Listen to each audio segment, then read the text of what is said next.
Mic check 1 2 1 2. Mic check 1 2 1 2. Mic check 1 2 1 2. Mic check 1 2 1 2. Mic check 1 2 1 2. We're in the building right now, ladies and gentlemen. Check 1 2 1 2. You are now in the building with Coach K, and this is the Hustler's Journal podcast. Listen up, boy, I be a coach, teaching how to think different with a new approach. I hope you're taking notes. Haters think it's jokes, they got me fired up, but they don't want the smoke. Life only grows in knowledge, they don't get the logic. It's the road less traveled that I got my mileage. I don't care for comments, show me your hustle. I'm only here to build your physical and mental muscle. There's some things you must do, better listen in. It's the Hustler's Journal, I'll show you how to win. I learned from the greats, plus my own takes. I'm the one people come to for losing weight.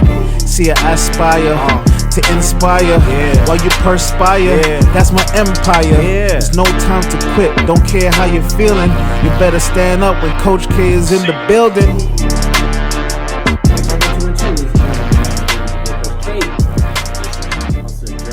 A special episode because I'm here having a conversation with my good friend Seleena, whom we actually booked up on Instagram after commenting on something that she shared in her story during the Black Lives Matter movement when everything was just getting wild and super hype. And we started sharing jokes and interest and boom, boom, boom, and the conversation started, and here we are now. And this was what? It must have been like 2 months ago. At least 2 months ago. 2 months ago? Yeah. Nah. I'm telling you. It was Guaranteed probably July. June or July. End of June, beginning of July. What month are we in now? September? We're in September. We're almost in October. Okay, so it's been a while. Point being is that it's been a while, and I feel like I've come to know her quite well because we've had several conversations about, you name it, everything from racism to prejudice to sexism to clothing to what you shouldn't wear in the gym to different stories about being ghosted, which I don't believe ever happened to her. She says this happened to her, and I said, heck no, couldn't have happened. But that's what she said. So okay, cool, I'll take her word for it, because anyone's capable of anything. She's even capable of fishing. She told me that just now. But just to say, in conversation, when you get to meet people, you get to see the other side of a person, you get to learn about a person's experiences, and you realize, wow, that person has gone through that too. This is crazy. And we start sharing our story. So we started speaking about stereotypes. So today we are speaking about the topic stereotypes because we both have had experiences of being stereotyped. Now, if you're watching this video live on YouTube, you will see my friend Seleena has dark hair, fair skin, quite attractive, okay? You wouldn't know that she's Italian and Greek. I never get Italian and Greek. Usually, what do you usually get? Talking like well, actually, okay, no, that's a lie. When people hear me talk, and they see how I talk, they usually know that I'm from somewhere in the Mediterranean. Yeah, because you do have this. When you said Mediterranean just now, I heard this Mediterranean.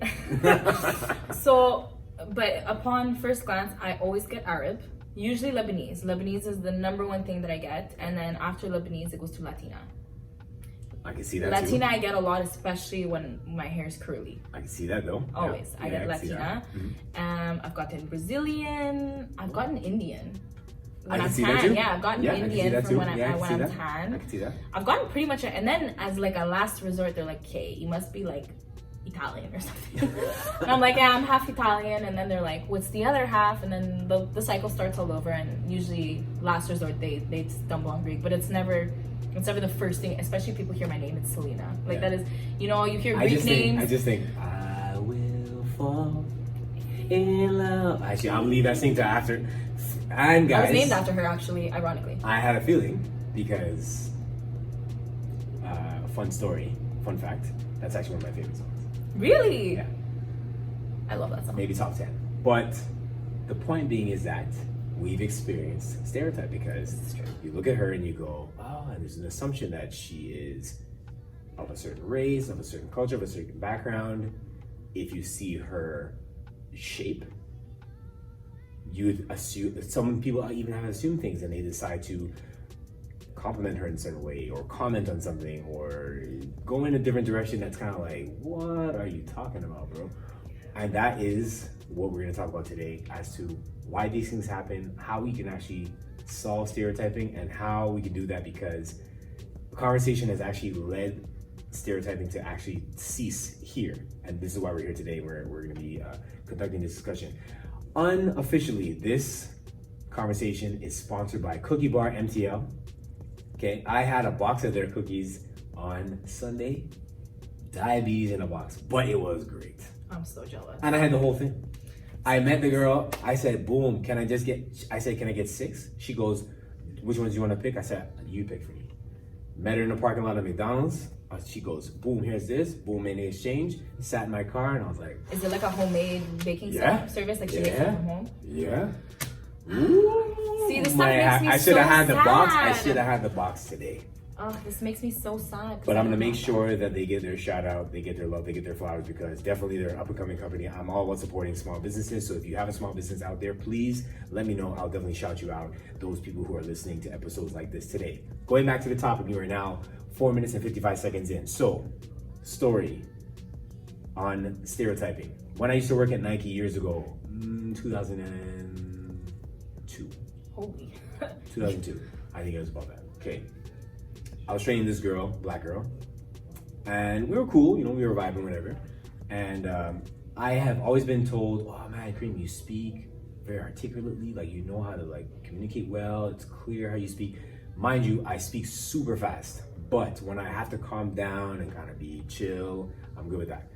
So I'm explaining to her, okay, this is how you have to set up the wall, you have to hang clothes like this, you have to fill in the wall, this is this. If shoes are missing, make sure you mark the box down, blah, blah, blah. I'm thinking, yeah, just normal conversation.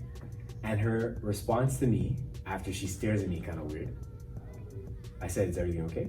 She goes, you sound very bougie. So I said, bougie, what's that? She goes, you don't know what that is? I said, no.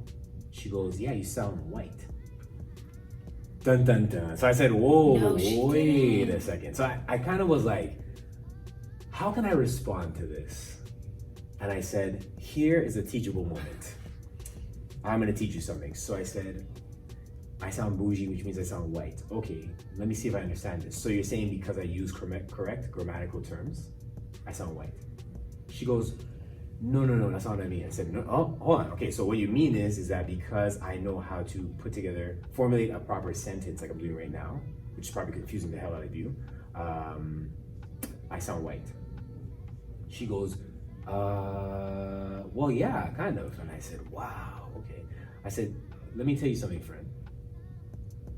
That's something that you should refrain from saying, especially to somebody who is of the same race as you. Reason why is because what you were doing is telling me you're unintelligent. She goes, I'm smart. I said, but your comment tells me otherwise, because you're associating me and my manner of speaking with intelligence and your manner of speaking with unintelligence. This is the problem we go through today, each and every day. Fast forward to 2020, still the same problem. Because what do I get? Wow, you sound really smart. Oh, you sound like your word manner of speaking is so like intellectual. And I go, but what does that mean? That's the first one. That's the first one. I said, what? So now I just kind of go, so offensive. I kind of go, yeah, because I went to school, high school, college. And this is a real thing.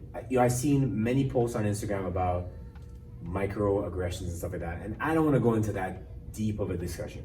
But in this experience, you realize a lot more people experience stereotypes. And it's become a fact. Look, if you're Italian, oh, your family's in the mafia. Oh, yeah, I've gotten that, yeah. If you're Greek, oh, you use Windex a lot. Oh, yeah, I've gotten that too. You break plates, right? Okay. Yeah, we break plates, we're loud. You like black olives. We like black olives. Okay, if you're... We gamble. Yeah. If you're native, oh, you smoke cigarettes and you get drunk a lot. And you used to own this place, right? If you're white, you live in a trailer home. Like, I've heard these other things. And you kind of go... every group has its own little... And that is the point. Every group has their own stereotypes. And people don't realize that when they use these stereotypes, you're thinking, no, but all I'm just saying is this. But you're perpetuating it. And you're causing a greater problem.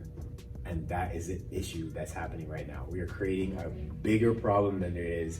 And Selena's here because she didn't relate some of her experiences as well. Now tell me, you told me a couple of them that you've experienced yourself. What are some other experiences of stereotyping that you've Oh my god, it's you know what? It's such a common thing now that it just goes over my head, you know?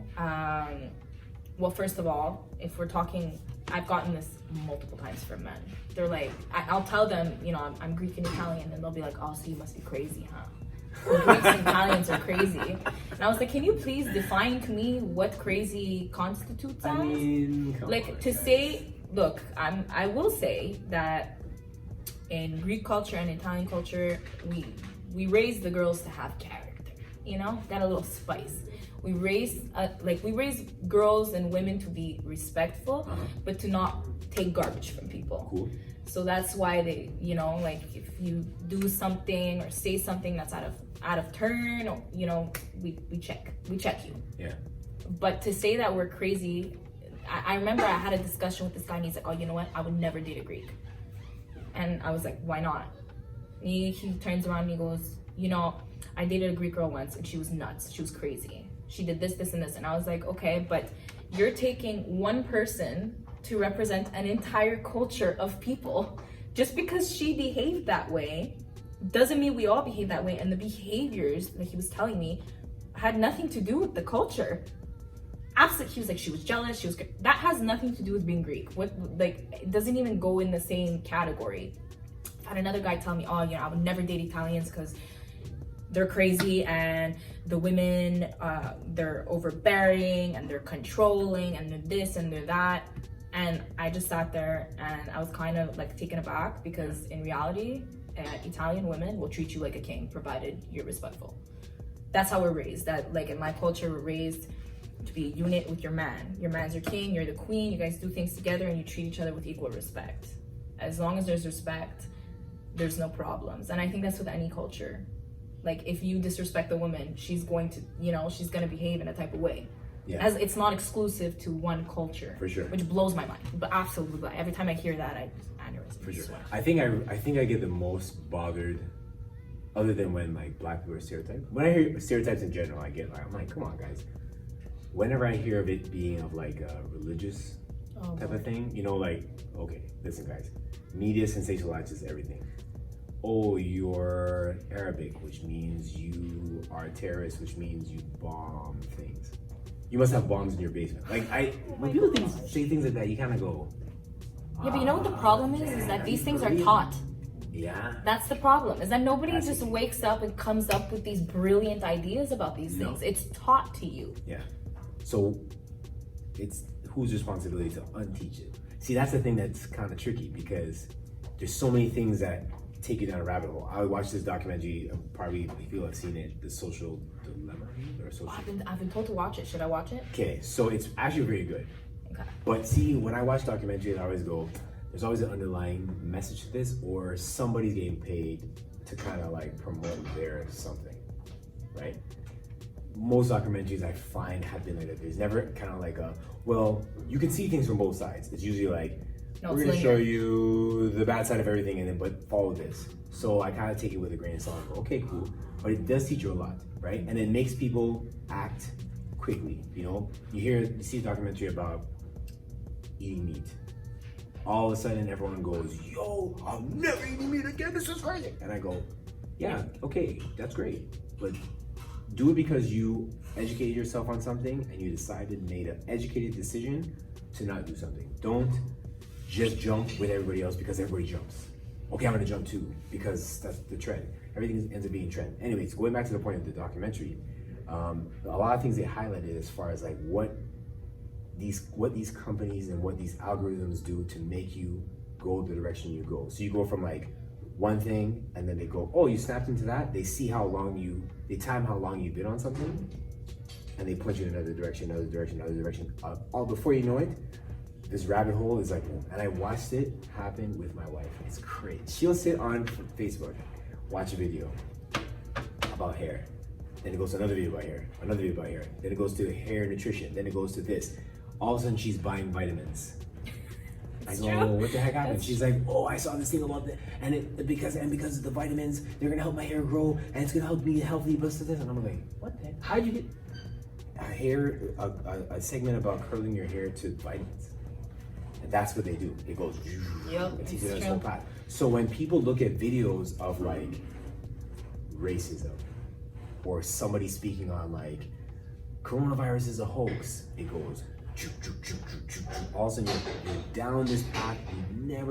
You don't realize that 2-3 hours later you're like, how did I end up watching this video about human trafficking? It just goes from one end to the other. It's true. So it's hard to kind of teach a person, yo, stereotyping is wrong, or like, you should have an educated conversation with somebody, because they're gonna go, oh, for real? They go to their phone, and then their phone takes them to something else totally opposite. It's true. So it's kind of hard to kind of like navigate through that. I think also it has to do with when you're a child, your brain is like Play-Doh. It's very easily moldable, easily malleable. And I think that moving forward, especially now, people are popping babies out left and right. I think people should honestly take the time to raise their kids to just love everybody, and that's it. That's where it all stems from. Sure. I've known people in my past that have these preconceived notions about certain groups of people, and it all started with the parents. Yeah. Or someone in the family teaching them that. It's absolute insanity. Yeah, a child doesn't just wake up and say, I don't like black people. It's true. A child doesn't wake up and say, I don't like Indian people. I don't like these people. They don't know. A child is innocent. Yeah. A child doesn't see... it's not to say that they don't see race. But a child will know, like, hey, I look like this, you look like that, Yeah. and might not understand it. But a child won't see it as like, I'm not gonna talk to you because you're black. I'm not gonna play with you because you're Indian. I'm not gonna associate with you because you're Chinese. Right. So to me, especially in this day and age, it's very hard to teach a dog new tricks. I'm sorry, it really is. I've tried talking to people from older generations. It didn't go well. It really didn't go well. I was so motivated. I'm like, and you'll even give them facts, like statistics, facts, and like explain to them in depth with examples as to why they're wrong, and they still don't believe you. They still are like, no, I'm right. Yeah, it's pride. It's pride, and it's also they've dug their feet and there's no moving it. That's the problem. It's crazy. And then you kind of wonder, so you have this hatred or stereotype for a certain race, culture. And then you're stuck in a situation where someone from that said race or culture helps you. Does it change a person's way of thinking now towards that person? Or is it just, not towards that culture, or is it just the person? The person. That's what I've noticed. And that's the it's thing. like, this group of people is this way, but they're not like that. Yeah. That specific person is not. And I'm like, are you out of your mind? Yeah, it makes no sense. That's the hard part. And you know what? I've noticed these racist individuals, these people who have these preconceived notions and are prejudiced, are the same people who buy everything from China. They hate the Chinese, but they buy from China. They love their Caribbean food, but they hate black people. They love their hip hop music, but they don't want to associate with black people. It just doesn't make sense to me. Yeah. It really doesn't. You hate these groups of people, but yet you love their culture. You want part of their culture. Yeah, it's wild. It's wild to the point where I just kind of go, you know what, man? I'm just gonna take my leave from here, hang my hat up, and go, all right, cool. Merci, bonjour. That's it, because you can't really do anything about it. Now, in your experiences with being stereotyped, what has been your response? Honestly, it started, I feel like it started in college, because when I was growing up, I went to a private Greek school. So I was pretty much surrounded by Greeks, although I did get a couple of snark comments about the fact that I wasn't full Greek, which means that I wasn't Greek enough. But honestly, as the years went by, like it didn't faze me. It was when I got to high school and went from being in an all Greek school to going to a school where there was all kinds of cultures, all kinds of races, all kinds of different things than what I was used to. I never thought anything about it. In fact, I was very interested in other people's cultures. Like, I'm fascinated. I love to pick people's brains about it. It's a thing. I will sit you down and I will say, what's your food like? What's your music like? What are your traditions like? And it fascinates me. Things that are different fascinate me. It is. And I know that when I was in high school, it wasn't so much about like my ethnic background as much as it was how I looked. There was like preconceived notions about like who I was as a person because of my appearance. So I remember when I heard the word whore for the first time when I was 12. And it blew my mind. I didn't know. To you? To me. Oh, wow. Because when I was younger, I developed quicker than everybody else, you know. Like, I hit puberty. I hit puberty at 7 years old. So by the time I was 12, I looked like a fully developed woman from the neck down. Yeah. So. Your daddy must have been like, "You come here." Oh, my parents would get so nervous. They were hold like, your hand, hold you by the wrist, like, no, honey, come exactly, with me. Exactly. Nice, you know. So when I right. got to high school, obviously, I had a hard time in my first couple of years of high school. Honestly, it was very difficult for me because in grade 7 and 8, because I was developed, because I looked like a woman from the neck down, and I was surrounded by girls who still weren't developed and guys who were hitting puberty, so the hormones are skyrocketing. I was getting approached by many guys, even guys in grade 11 that were 17 were approaching me for sexual favors at 12, and I ended up getting bullied because of my body type. I hated it. I you know, and I remember people were calling me a whore. I was 12. I had never even kissed a boy. That's heavy. It blew my mind. That's heavy, man. It was the first time like people were calling me a slut and a whore at 12 for no reason. Like simply because of the way that I looked, that I had the dark hair and the olive skin, and I was curvy and I was developed, you know. And I wonder my wife got. I don't think she ever got that. I wonder if she got. But maybe not. it would be good to ask her. I should ask her because I think when she was younger, she too had like shape. And I remember her telling me her mom didn't want her to wear black because it accentuated like how she looked and stuff. And I was like, Black slims. I said, I had no idea. I don't understand what it meant, but she was saying that was the reason why. So they wore like more like colorful stuff. And I thought, okay, cool, I guess. Or it makes you look like mature. I don't know. I'm not sure she did about that. I'm pretty sure maybe she did. I think honestly, every girl has been called a whore at some point in her life, it's horrible. It didn't make sense to me. It was when I got to horrible. Sorry. It was actually when I got to grade 9 that like towards the end of high school where my actual background started to seep in there too. Where I started hearing, you know, Greek girls are whores. Greek girls sleep around. Stereotype. Which is a stereotype. Right. Or, you know, Italian girls are promiscuous. Italian girls are flirts. Italian girls are teases. You never got like, Italian girls make good pizza? Oh yeah, the food jokes? Oh, I get them all the time. Yeah, but I mean, see, that, to me, that's like I'll take that. Whore? Get out of town. Yeah. I'm like, how about I whore you a punch in the face? What's wrong with people, man? Exactly. Come on, yo. Yeah. What's going on out here? That's wild. I've never. Let's see, what have I gotten as a stereotype? I mean, there are some things that I've been stereotyped for because when you're a black man, there's assumptions about you physically, and I think 100%. I'm like, okay, and you kind of. But what it doesn't make a person feel good because then you're assumed to be of a certain stature, and then if the person's not of a certain stature, then it's like, yo, what the heck? That's not what the movie said. The movie said you'd be like this. Like, whoa, calm down. I mean, I've never had that run in ever in my life, but the assumption is there. The assumption is always of some sort of nature. I remember when I was applying for jobs in the mall downtown Toronto. I remember I was dressed, I had a do-rag on, a hat, a hoodie, jeans, backpack, whatever. But I know I'm like, even though I look like this, I sound like this, so I'm good. And don't judge me based on my appearance. Like, let me speak to you and whatever. And my sister was like, man, you know what? I know you like how you dress and that's cool, but just know, unfortunately, you fit not stereotype. Well, actually, you fit the stereotype, but you also fit the profile. I'm like, fit the profile, what does that mean? She goes, the profile is like typical 5 foot this, wearing this, looking like this, da da da da da. And I was like, oh. That was the first time I ever was like really like aware of that. I was kind of like, oh, okay, I get what she's saying.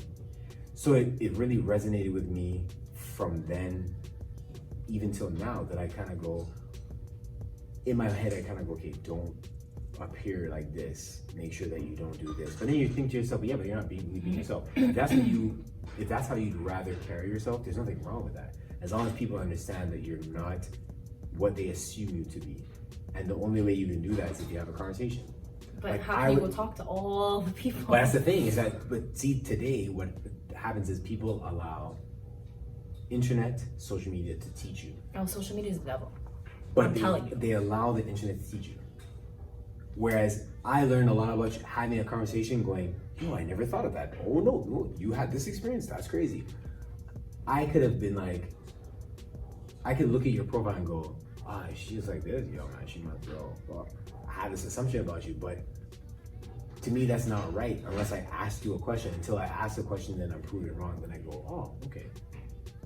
That's the thing that I think is unfair, and that's why stereotyping continues to be so prevalent, because people don't ask the question of, hey, can I ask you a question? Why is this? I remember I asked my client one time, yo, there's a stereotype that Jewish people are rich. Is that true? He goes, no, not even close. I said, there's also a stereotype that they're cheap. He goes, no. I said, really? He goes, listen, you have extremes of people. You have people who are smart with their money.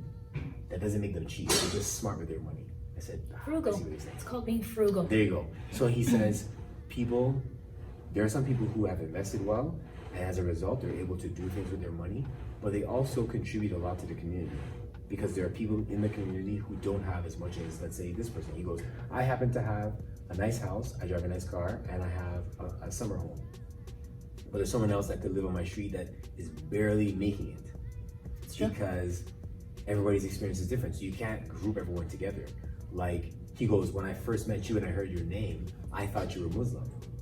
And I first thought, oh, okay, he goes, there's not a prejudice born in my body, but there's always this thought in the back of my head of, oh, this guy, he's Muslim, he's not allowed to do this, because I heard someone told me Muslim people don't do this, or Muslim people are blah, blah, blah, blah. So he got kind of like, not worried, but some situation happened and he was telling me about it. He's like, oh, Creamy, you should change your name, man, because I don't want you to get like hurt. And I thought, but it's my name. Change my name? That's wild. But someone who is trying to be kind to you might say something like that to you.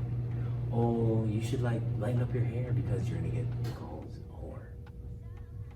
Or you should maybe try to hide your shape because guys are gonna, they're gonna assume that you're easy. Like that kind of stuff is wild. All you're doing is reinforcing the problem. It is, honestly. It is. That's wild. But you know what? Actually, the most prejudice and the most racism that I've seen is in the workforce. When I worked in the work, like in restaurant industry. Stereotyping in the workforce. Oh yes. My goodness. Heavy. Not all. But some. Yeah. I'm not gonna throw any place under the bus, but there was some.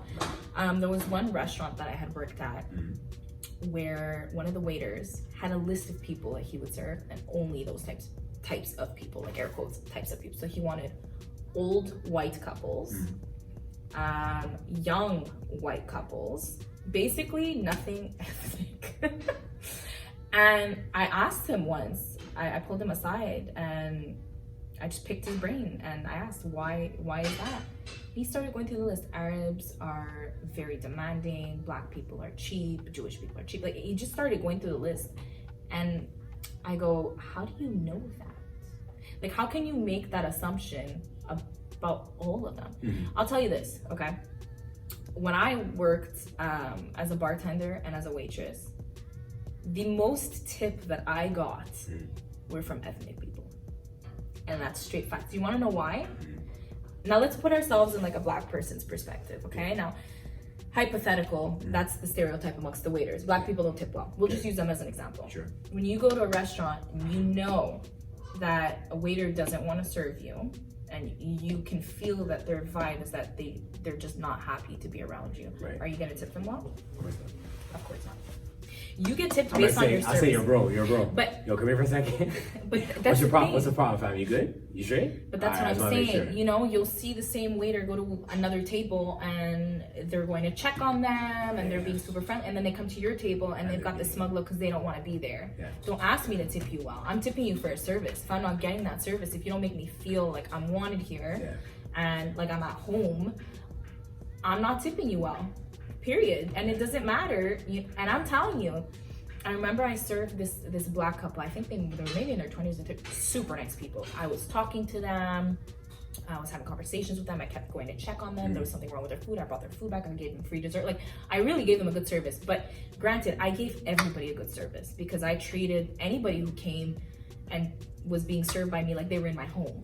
So I was hosting them in my home. So I made them feel at home. And I remember the lady turned around to me and she goes, you know, this is the best service that I've ever gotten. And I go, really? She goes, yeah, you know, usually when I go to restaurants, I'm not treated like this. The waiters don't come check up on us. They're just, you could tell like that the vibe is different. It's different, yeah. They tipped me 40% on my bill. Sheesh. 40%. Standard is 50. They tipped me 40. 40%. Cash. They paid the bill card, they gave me cash. You pay for your service. And that's why I tell people, don't assume that people are like that when you don't know. Yeah. Give them a good service. Moral of the story is provide a good service each and every time. Provide a good service and you'll get your coin. That's the moral Understand that. I'm gonna say that one more time. Provide a good service each and every time. Don't be disrespectful. Don't be rude. Don't assume because you're dealing with a certain cultural group and your stereotypes are flustering into your mind that you're like, oh, this person's gonna treat me like this, so I'm definitely not gonna give them a good tip. How about I give you a tip and treat your customers well? You know how many times I've gone to the grocery store and I go into the line and the girl or guy, cashier, serving the person before me, hey sir, how you? Good. As soon as they come to me, zero is said. And I'm like, No hey, way. what's up? Hi. And I go, you know, if you don't want to work today, you should tell your boss. And this one girl was like, what do you mean? I said, you're super nice to her, but not to me. Like, you're not even saying hello to me. She goes, oh. I said, oh, I caught you, right? I got you. You should quit your job if you don't like this place. And it's that kind of stuff that makes a person go, but see, some people are afraid to check somebody. I love it when someone checks me. So check me. If I'm doing something that you are thinking, whoa, hold on. Did you check me? That's only fair. Because now that I know and I'm aware, I'm gonna act differently.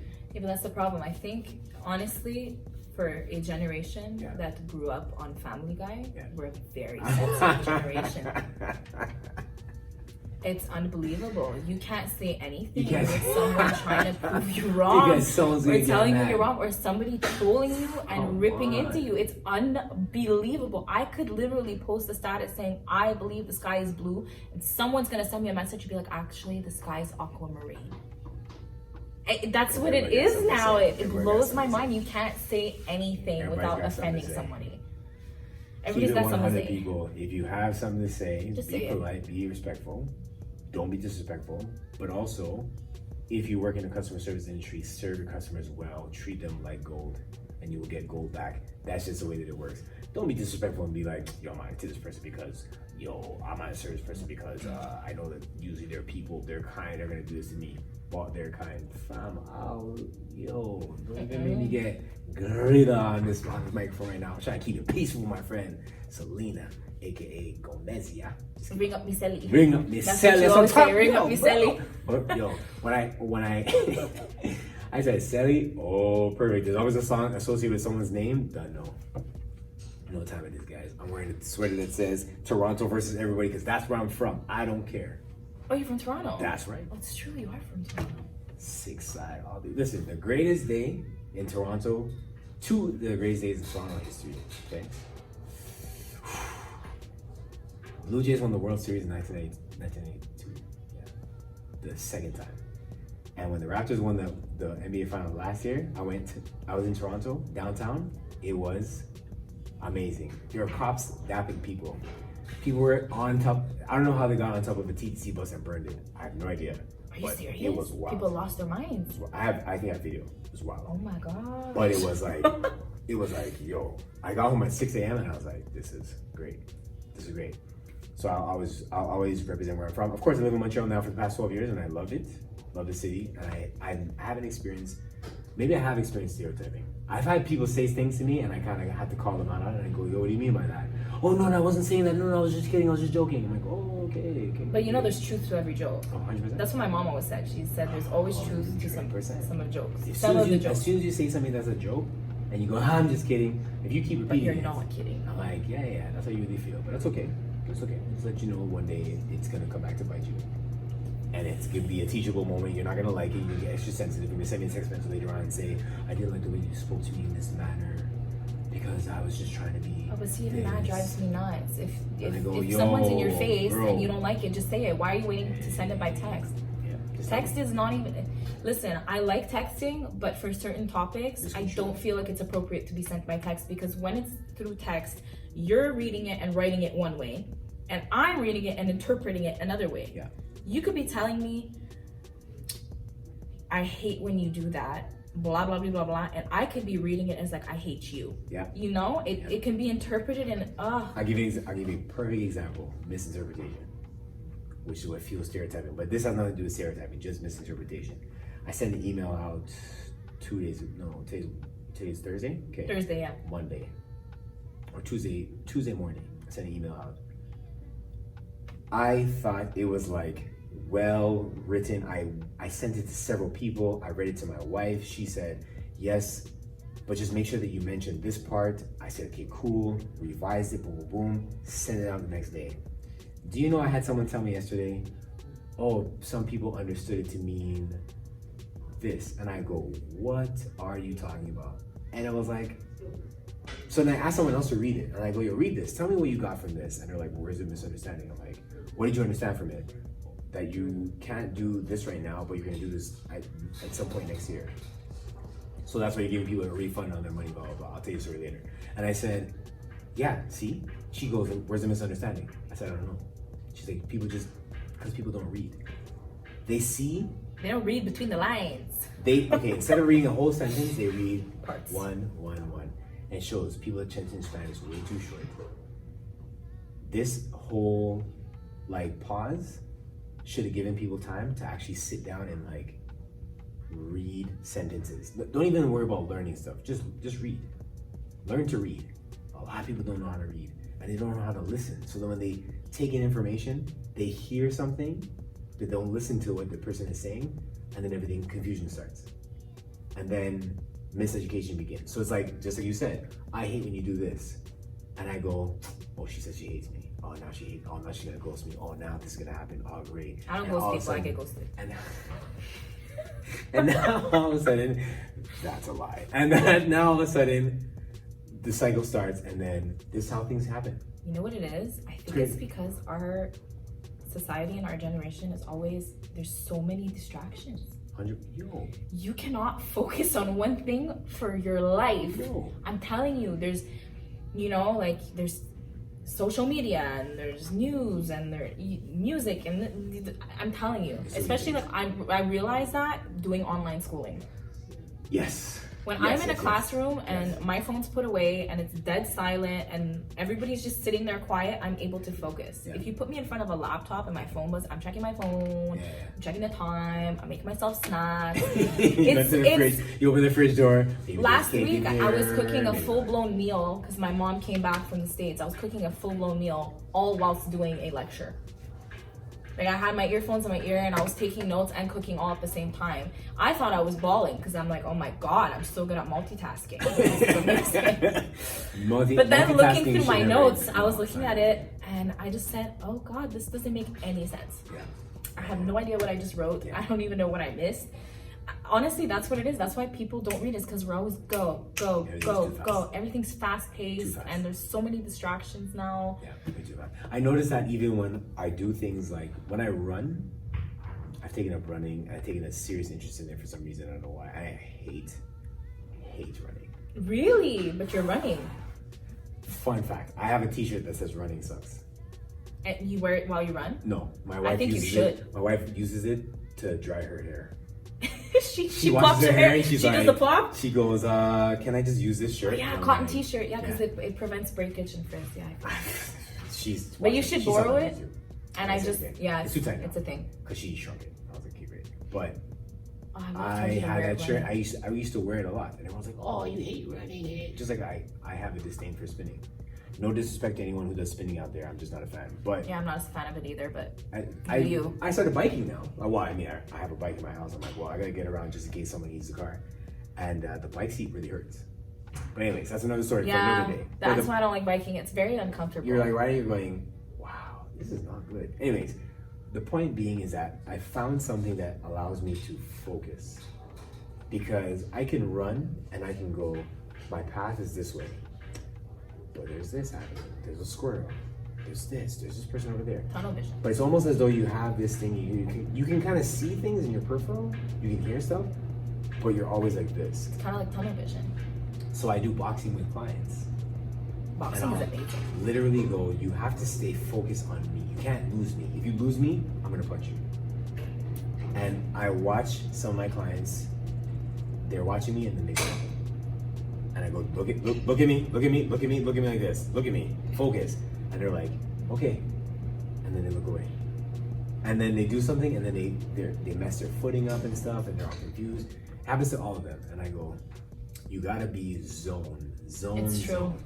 So when you're doing things like you're saying about people trying to multitask and taking in too much information, that's the way that these machines operate. So that you can be distracted, so that you don't realize that there's something happening. Like we're here talking and we're concentrating and no one would know that there are two guys working out in the background right now. Only because they hear noise.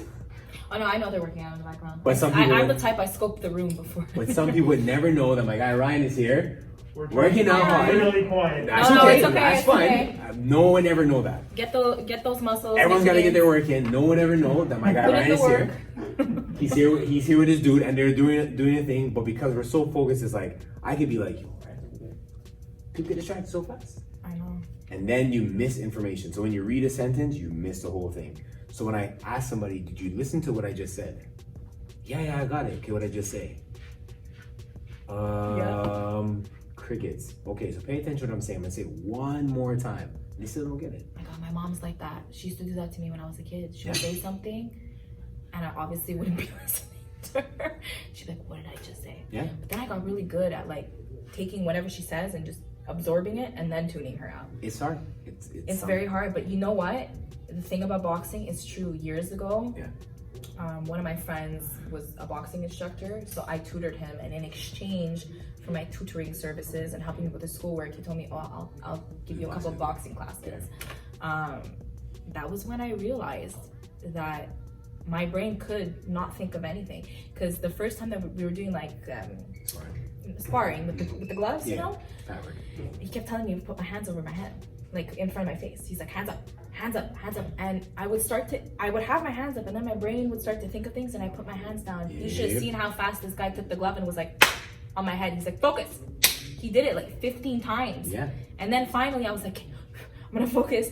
And I didn't put my hands down. Yeah. And when I was doing the punching bag, I literally was just punching. I wasn't thinking of anything. I wasn't doing anything. I didn't even hear the music in the back. I was just like, tuck, tuck. He told me what to do. Tuck, tuck, tuck, boop, tuck, tuck, tuck, boop. And I just did it. And that's when I realized my brain actually could focus on one thing. So we see how this conversation went from stereotyping to talking about boxing, which is good.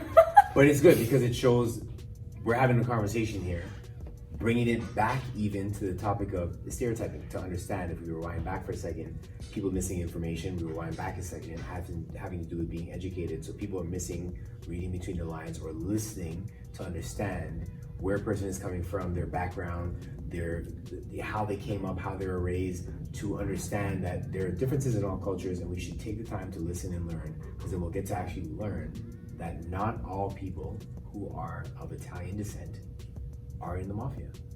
Not all My dad people. was a police officer, actually. Not all people who are Greek are obsessed over Windex, because that's in a movie, or they like black olives. Not all black people, black men especially, have multiple baby mothers. Or here's the number one. This is a kicker. I used to get this in school. Yo, fam, you have any extra weed on you?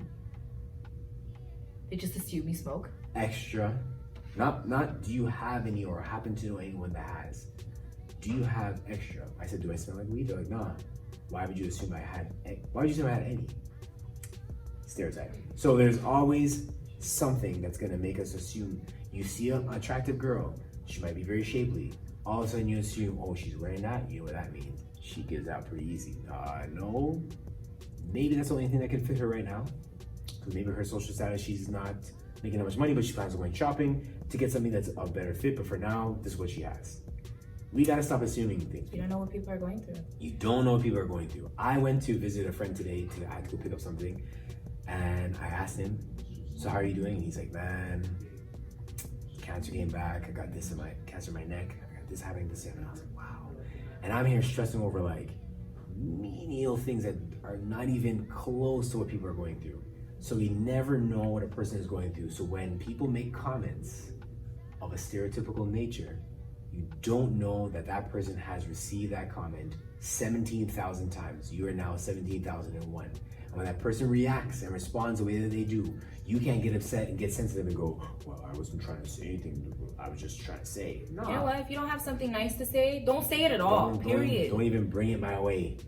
See, you probably deal with the ethnic stereotypes. I do, but I don't deal with the ethnic stereotypes so much as I deal with being a woman.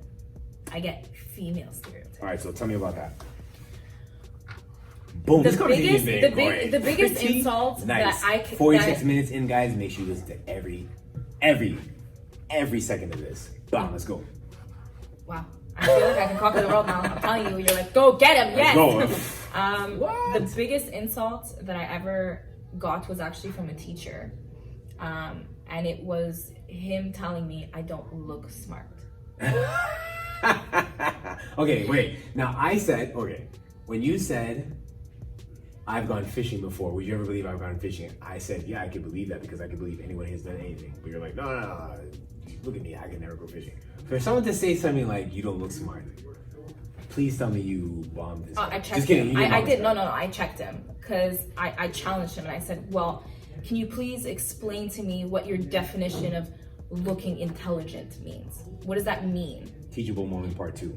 And he was just staring at me and my response was, are you implying that one cannot be pretty and smart? Are you assuming that in order to be intelligent, you need to be not attractive? Are you implying that in order to be intelligent, like intelligence can be quantified by looking at somebody? Like you can measure someone's intelligence based on how they look.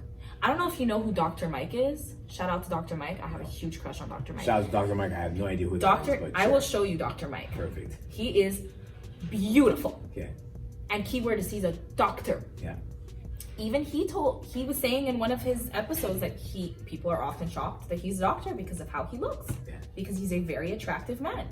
How sad is that? That people assume that other people are not intelligent because of their appearance. And I've always said this. I would rather a man tell me that I'm smart than tell me that I'm beautiful. My wife told me that before too. I'll explain to you why. Yeah. Beauty is superficial. True. I mean, look, it's nice for somebody to tell you, oh, you're attractive, you're handsome, you're this. But beauty fades. True.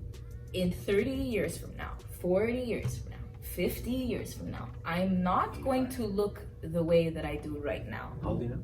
I'm 24. Okay. I just turned 24 2 weeks ago. But I'm not gonna look the way that I do right now. Can you imagine you did though? If I did, my dreams of being a swamp queen forever would have been fulfilled. But unfortunately, are you a mermaid or something? Aging is part of life. Yeah, for sure. What stays when beauty fades? Your personality, your heart, your brain, your intelligence, 100%, your wisdom. 100%. So the most attractive thing that I've ever heard, like somebody, like a man tell me was, he goes, you are extremely intelligent. You've got a good head on your shoulders. He goes, you're very smart. I was like, oh my God, thank you.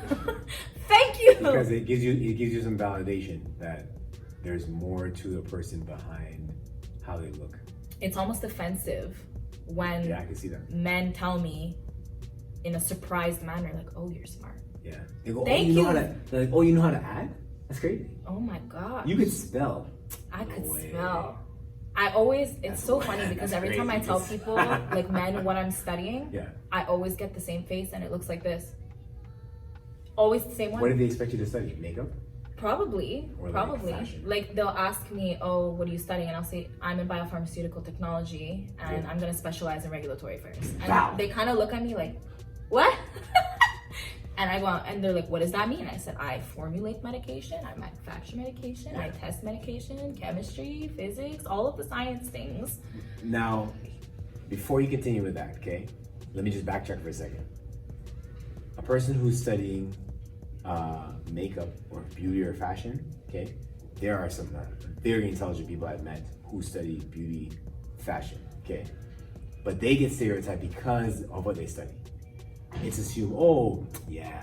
So automatically the thought process is, oh, you study this, that means your IQ is not that great and you probably can't spell that much and you're probably just good at just painting faces. Like, that's not true because, again, there's a lot that goes into beauty and fashion. You got to learn the science of like design and artistry and stuff that make up what you see. It's not just a tutorial on YouTube. There is a science to understanding how makeup is formed together, how pictures are formed together, how certain things are come together, how fabrics are to blend. When you feel fabrics and you go, oh, this cotton is this, or this is from this area, this country, this They relates actually to have to this. study all kinds of things. There's a lot of things to study. So people, do yourself a favor, do not minimize people who are in fashion. Don't assume because a person is attractive, that's what they're studying. Continue. Off of that, Yeah. my friend Sonia, Yeah. I went to high school with her. She's really smart. She's a makeup artist now. Super talented. I don't know how she does it. God bless her. I could never. I could never. But she's really good. Like really, really good. So different strokes for different folks. There you go. You know, I like science, so I went into science. There And you I go. actually got into law school at some point in my life too. So I don't know. To me, like as a woman, that's just offensive. And I'm not the only person that this has happened to. I've heard it so many times from different girls where guys will assume that they're bimbos. Yeah. And then they're surprised when they're not. So here's the question. What about people who play into the stereotype? It's unattractive to me. See, this is, I think, is also, It's very unattractive. it's a super big, okay. I say that to say this. I'd ghost those people. So, when a person, let's use the hip hop industry for example, because this happens ever so often. There's always the assumption that if you're a rapper, you're not smart. Are you kidding me? Do you Oh, know how there's hard it assumption. is to write raps? Here's the thing. Oh my god, There's an it's ass- literature, literally. There's an assumption that you're not smart. I'll give you an example. I watched an episode of The Apprentice. This was like some years ago when Lil Jon was on. They interviewed him one time, and he spoke about how he buys art and he's into design and stuff like that. Yes, he's into music and he's into like the formation of beats and sound, which again is a science. You have to understand how things come together, okay? But it was assumed on the show because he was Lil Jon, the party guy, that he was stupid. Until he had to show people in his team, actually guys, I am not an idiot. So actually the people who are in the industry or in any industry where they're able to fool you to thinking that there's something that they're not, they're way smarter than you because they managed to fool you to thinking that they're that. And it goes for all different artists. You listen to a guy like 50 Cent speak and you go, whoa, this guy he knows his stuff. To the point where he can write a book about how you can build a business. You look at guys like Dr. Dre, look at guys like Jay-Z. When you listen to Jay-Z speak about why 2% of people are successful and the other 98 aren't, you listen to that speech and you go, I'm blown away. And here's a guy who often got stereotyped as, oh, you know, the guy who sold drugs on his corner and blah, blah, blah, blah, and he killed people. Or not kill people, but he raps about this, that, because a lot of it is entertainment. So the thing that sucks is that some people play into the entertainment, which is what bothers me a lot. Because it's like, you don't have to do that.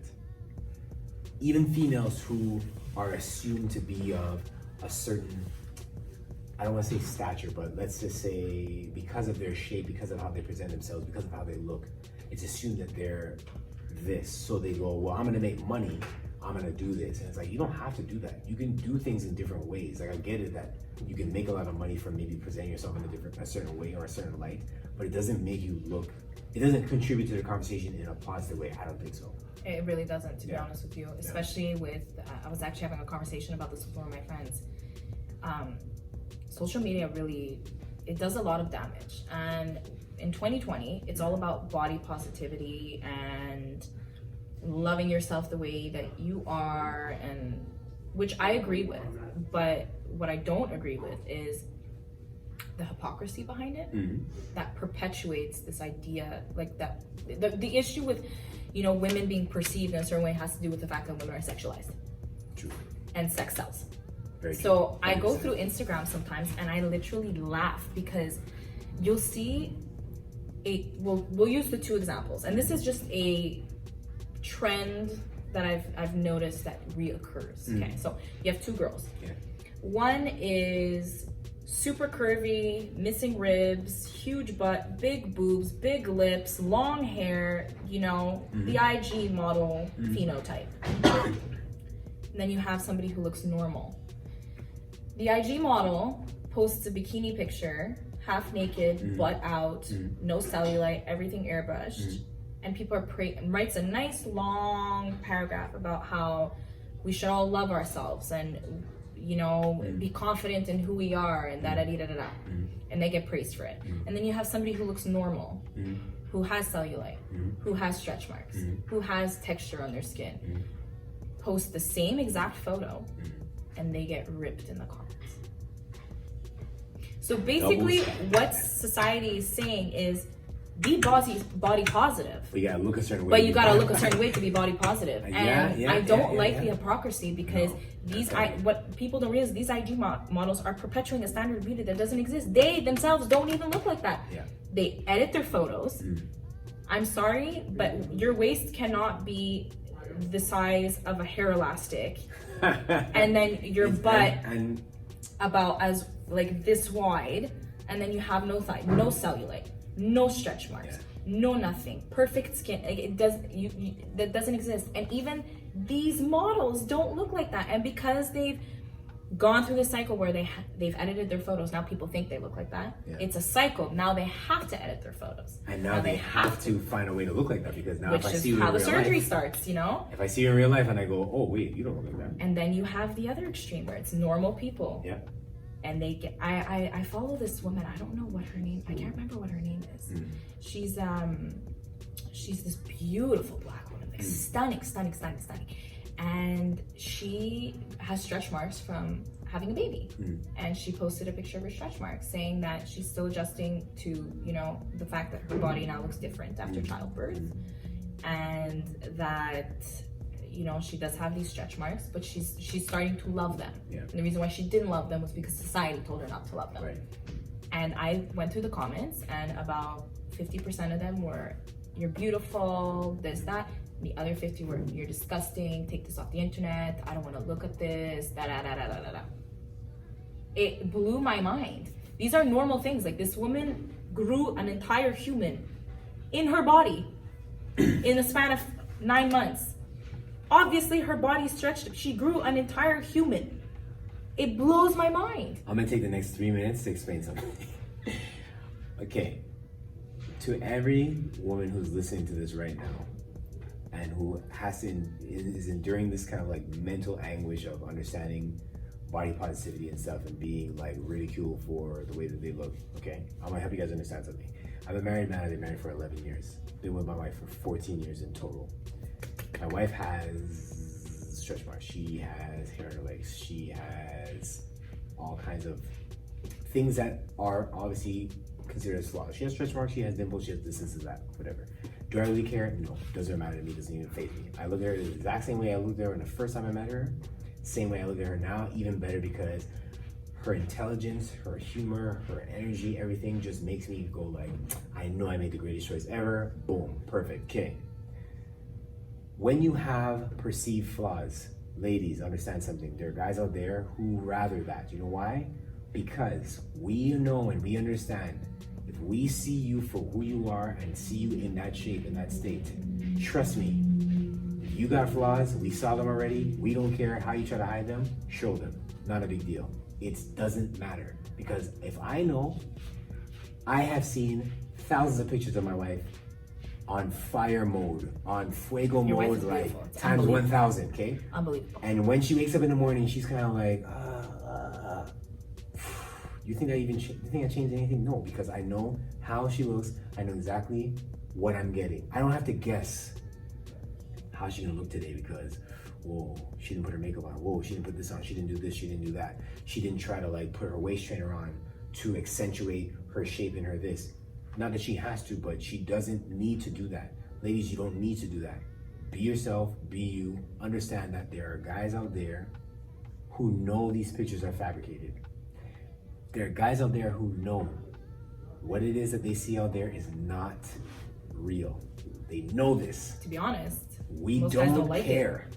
But it's not even that. Most guys don't like And it. I've most had this guys conversation. don't like it. Trust They me. don't like a surreal looking face and body. It freaks them out. They don't know what to do. Show me who you are, and trust me, if you know how to cook, if you know how to make me laugh, I will love you forever. And we can have a great conversation about all kinds of various stuff. It doesn't matter. Like, people need to come to understanding that our thought process has been warped because, again, of stereotypes. All these things end up warping our thoughts and shaping our thinking to thinking that we believe or we want a certain thing. I know plenty of guys. I look at their wives who have had kids and they love their wives to death. But you know why? Because they bore them a child. They carried a kid for 9 months And pushed it out. will kiss their stretch marks to this day because they go, you gave me a son or a daughter, trust me, I love you forever. It doesn't even matter, but people believe you gotta be a certain standard to get with me. Nice try. I know there are a lot of guys out there who don't have abs. They don't have a six-pack all day. And even if they do have a six-pack, they hold their stomach in and they take a picture. But you think the girls out there care about that? No, they don't care. Nobody Your cares. six-pack's not gonna keep me warm It ain't gonna change it. at night, you know? When I used to be a bigger guy, my wife was like, oh, you used to be so much warmer, now you lost weight, now you're like so cold. It's terrible. But honestly, that's what I mean. Social media kind of like perpetuates all this. That's the problem. That's the problem. That's really the issue That's that the issue. creates a lot of this type of dilemma for people. But as a And woman, you feel like you have to edit and do all these things. Yeah, and I feel bad. I feel really bad. I feel really bad about these type of things, but there are ways that we can change this, and the way that we can change this is by having a conversation like we're having today. Like Seleena and I have been able to have a conversation for the past 60 minutes and 54 seconds because Holy hell. that's okay. Listen, I'm not Joe Rogan. Let me tell you guys something. I'm not Joe Rogan, and Joe Rogan, shout out to Joe Rogan. He does an amazing job on a podcast. I know other podcasters out there. Shout out to my guy, Weezy Moon Chaser, out of Montreal. Amazing podcast work. A lot of other guys out here doing their thing. And their podcasts are like an hour and a half, 2 hours. I think the longest podcast I've ever had was an hour and a half, and it got the most listens. Really? Yep. This is what I'm telling you. Shout out to my friend, Chloe LaLuz. Boom. We had a great conversation about just where she was coming up from, her life, experiences, different things. She dropped some amazing quotes. Fire, fuego, easily. This conversation ranks up there because when you have a conversation with no notes, I had 0 notes in front of me, guys. I didn't really even know what we were talking about. I didn't type a thing, not one thing. I just went on a conversation I had in my head and I said, when Seleena jumps in here, we're gonna make this happen and definitely be able to do that. Now, relaying all this information, how can we stop stereotyping from happening? The key is, like we mentioned earlier in the podcast, a lot of it comes from how you teach.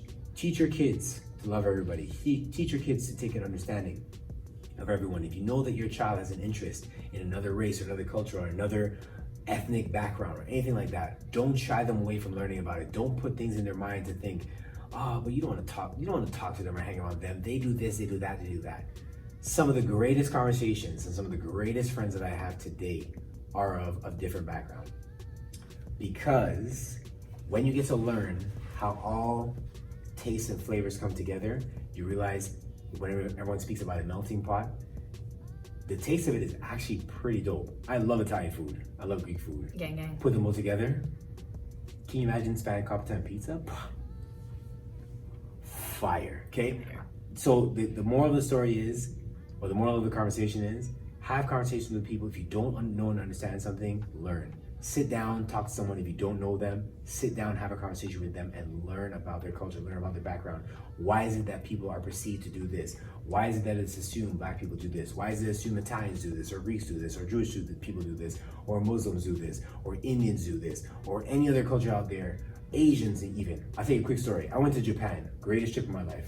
Did you like it? Greatest trip of my life. I'll say it one more time. Thank you to my wife who took me to Japan. Greatest trip of my life. Wife's the goddess, honestly. Greatest trip of my life. Why? Because when I saw how people treated people, I said, this is crazy. Now, the flip side of it is that obviously there are things that you see as a tourist, as a visitor, things that you learn as a tourist, as a visitor, but if you live there, clearly a different story. When people come to Canada, they probably think the same thing. When they go to the United States, they probably think the same thing. But when I went there and I was able to see people just be so respectful and polite, and I was like, wow. When I came off the plane, I came back to the States, I was like, damn, you got it wrong out here. I don't know what's going on in this side of the world, on this side of the world, planet, but we need something. But that's how they're raised. It's very important in their culture to be respectful, to be calm. 100%. Have you noticed that they speak very softly? Super calm, super calm. So they're like chill pills. Yeah, it was a great time. I would love to bring one of them to my house. I had a great time. I met some amazing people. I had some great food. Great food. People took me out. They're like, oh, you guys don't eat meat. Okay, we're gonna take you here. I went to some amazing restaurants. Anyways, I went to the other side of the world and learned about a culture that I only read about in magazines and books and saw on TV. But you don't know until you actually go there and you see for yourself and experience things. Now, if you don't have the funds, and of course, because of COVID, we can't really travel anywhere right now, you're not able to do that.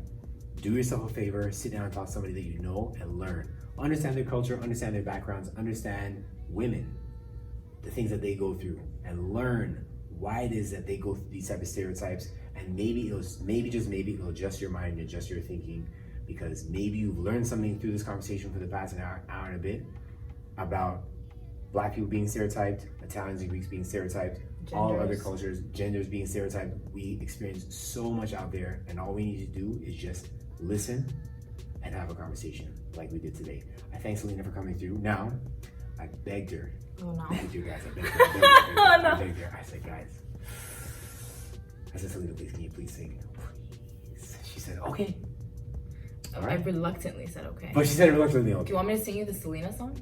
I actually recorded it years ago. It was the first song that I recorded. You know, I think if you do, I don't know what's gonna happen right now. might just go. I'm gonna leave it to you. I'm only gonna sing the chorus. I'm gonna leave it to you guys, but I thank her for coming through. I appreciate you coming. Anytime. To have this conversation. On this Thursday night. to end this segment off, she's gonna drop a little bars for us, please. Small. Go ahead. Just small thing. I could fall in love. Go ahead. I could fall in love with you, and I know it's not right, and I guess I should try to do what I should do, but I could fall in love with you. Seleena Quintanilla. Guys, if you're watching this video on YouTube right now, if you're watching this on YouTube right now, I'm going crazy. Wow. Yeah. Mixtape dropping soon. As you always say. Where's the mixtape?